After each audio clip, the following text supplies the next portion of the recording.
Viral video anak-anak TK di Rusia mengenakan kostum bergaya Uni Soviet jelang peringatan Hari Kemenangan atau Victory Day.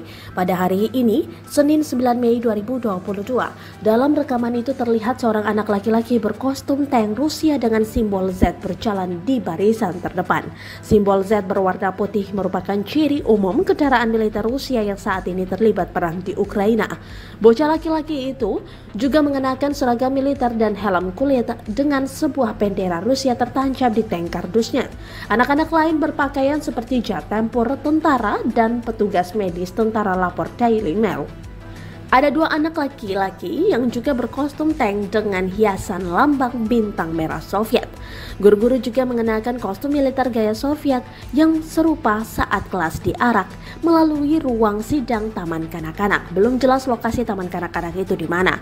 Huruf Z putih telah menjadi simbol propaganda utama di Rusia sejak Presiden Vladimir Putin melancarkan invasi ke Ukraina pada 24 Februari lalu. Simbol itu diprediksi akan ditonjolkan dalam parade Victory Day yang diadakan di seluruh Rusia pada hari ini, Senin 9 Mei 2022.